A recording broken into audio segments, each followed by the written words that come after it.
So, ladies and gentlemen, welcome to our video of Planets Through Ascendant series. And today we are going to be covering Moon in the first house for Virgo Ascendant people. And what happens when Moon is in the first house, in the sign of Virgo, while it controls the 11th house of Cancer, and at the same time considers Taurus as its Mool Trikon sign. So that too becomes quite significant in an astrological chart. And as always, if you do not know, if you have this particular moon and what sign it's in, what nakshatra it's in, all the other astrological details, for that check out the links here. Check out my full astrological report, including my books, consultations, and link to my academy, Magha Vedic Astrology Academy, where I teach you A through Z of astrology. So let's get started with Moon in the first house for Virgo Ascendant people. So this is a particular moon, which is, first of all, you will notice, is skilled in everything. These are the type of people that can take on any kind of a work, any kind of an industry, do any kind of, job. Whether it's IT, banking, arts, media, science, medicine, you will literally find these people in any and every. So it's kind of becomes a very broad, general perspective of the moon here, that you will never be able to specify just with this moon placement that what is this person doing. They can be anything. So you can literally make mistakes by guessing that this person might be in arts or this person might be in tech, because you really have to look at the dharma and artha of a person. But one thing we see about this person is that they always tend to gain favors from their professional network circles. They always have the support and nourishment of their professional network circles, their elder siblings. At the same time, these people can, just like I said, they can even make prolific writers, very beautiful writers, poetic writers. But one of the things that we see is that, first of all, body-wise, this person will have a round face. And especially for this person, you will understand they will have this fluctuation in weight. Gaining weight, losing weight, because moon can bring in a lot of water weight. So if, let's say, they have a lot of sugars, they eat, all kinds of foods, the water will be retained. Now, don't think that just because Virgo is a feminine sign and it represents this petite, beautiful woman, the person will have a skinny body. You'll be so wrong. Because in order to really find the body type of a person, number one, look at Mars. Number two, look at the cluster of planets in a chart.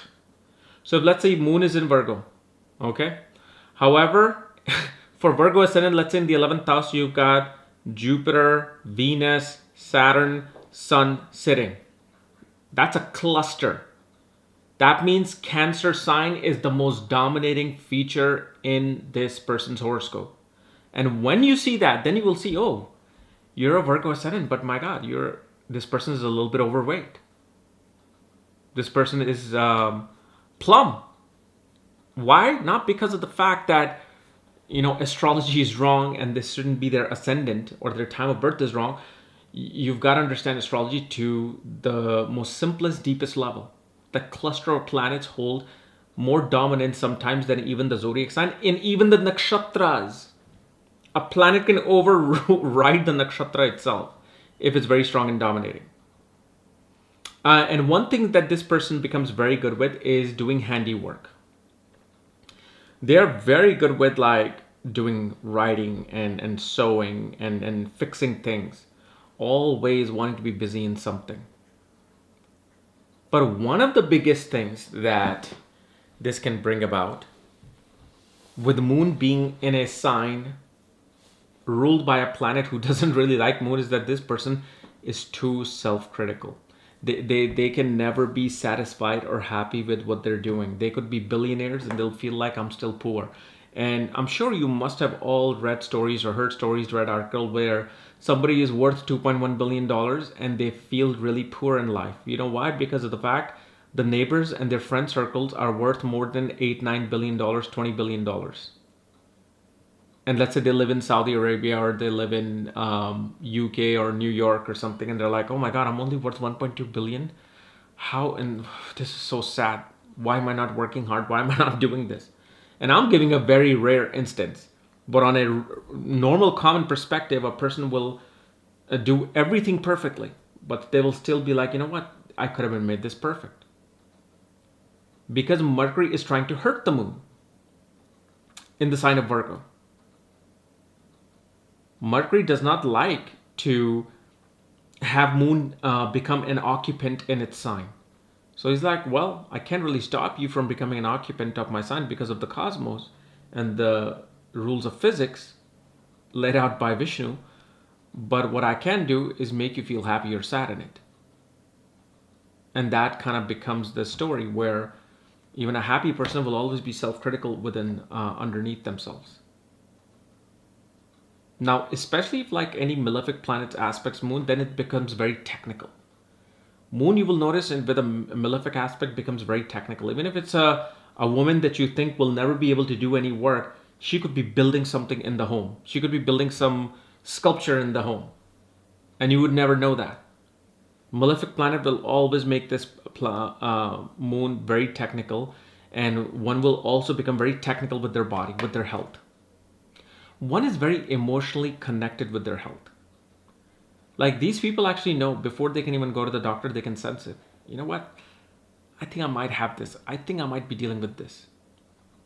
I think this must be the conclusion of this. And usually they can be quite right, because Virgo becomes the original sixth house of health, wellness, nutrition. One of the things, though, you will notice is that this is not the type of moon that could be very argumentative. Unless, of course, Mars is aspecting or conjunct this moon. This moon is not very argumentative, even though sixth house represents arguments. This is the type of moon who wants peace. But their karma, see, here's the thing. Their karma becomes to deal with constant conflict that impacts their mind. And the reason being, because again, Mercury does not like having moon in its sign. So he's always throwing trouble. He can stop moon from transiting there, and you being born during that transit.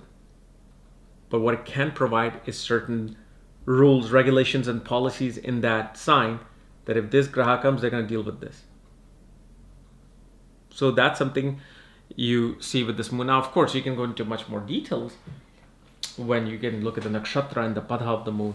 And one of the things we also see with this moon is they are, they have a travel bug. They want to travel. Life is all about traveling. Life is all about exploring things. Only then their happiness really gets enhanced. Okay? So guys, this was my analysis of moon in the ascendant for Virgo ascendant people. If you're new to my channel, subscribe below so you don't miss these videos. And if you want to know where your moon is placed, all your astrological details, consultations, link to my academy, check out the links here. Otherwise, we'll see you later. Bye-bye.